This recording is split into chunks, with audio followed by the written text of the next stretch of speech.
శ్రీకృష్ణునికి అష్టభార్యలు ఉండగా ఎన్నో చోట్ల రాధాకృష్ణుల ఆలయాలు ఉండటం, వారి కీర్తనలు బహుప్రచారంలో ఉండటం, ప్రేమైక స్వరూపంగా వారి గురించి చర్చించడం చూసాం. శ్రీమద్ భాగవతంలో చాలా క్లుప్తంగా వివరించబడిన రాధామాధవుల గురించి ఏ ఏ పురాణాలు, ఇతిహాసాలు వర్ణించాయో తెలుసుకునే ప్రయత్నం ఇప్పుడు మనం చేద్దాం. దేవి భాగవతంలో నవమ స్కందంలో గోలోకం గురించి ఎలాగైతే రాధాకృష్ణులు ఏకశక్తికి ప్రకృతి పురుషుల రూపంగా ఉన్నారో వివరిస్తుంది.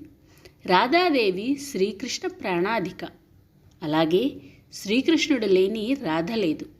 వారి నుండే బ్రహ్మాండాలు ఉద్భవించినట్టు ద్విభుజ కృష్ణుడి నుండి చతుర్భుజ నారాయణుడు ఎలా ఉద్భవించాడో, వారి నుండి వివిధ బ్రహ్మాండాలు ఎలా విస్తరించాయో వంటి వివిధ రోమాంచక ఘట్టాలన్నీ నవమస్కందం వివరిస్తుంది. రెండవది బ్రహ్మ వైవర్త పురాణం.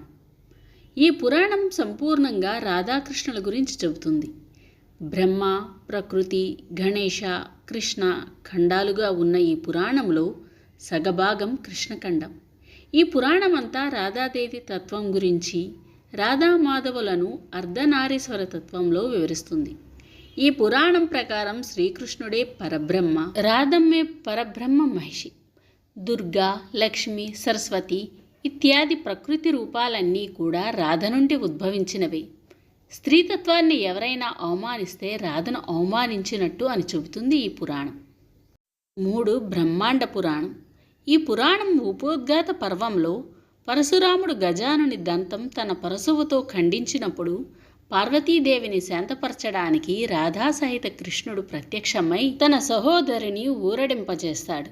అప్పుడు పార్వతీ అమ్మవారు వారిని చేసిన స్తోత్రం గృహే రాధే వనే రాధే జగత్ ప్రసిద్ధం అంటూ వారికి స్తోత్రం చేస్తుంది. స్కంద పురాణంలో వైష్ణవ ఖండంలో భాగవత మహత్యం వర్ణనలోనూ, వాసుదేవ మహత్యంలోనూ శ్రీకృష్ణుణ్ణి ఆత్మగా రాధమును కీర్తిస్తారు.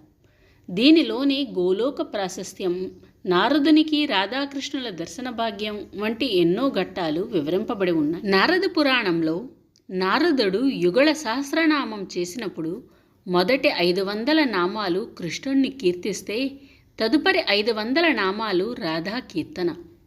అమ్మవారి తత్వం అర్థం చేసుకోవడం కోసం నారదుడు బృందావనంలో ఒక గోపికగా అవతరించి ఆత్మానందం అనుభవిస్తాడు. పద్మపురాణంలో భూమిఖండంలో రాధాష్టమి, రాధా దామోదర వ్రతం విశేషాలు విస్తారంగా వివరించబడి ఉంటాయి.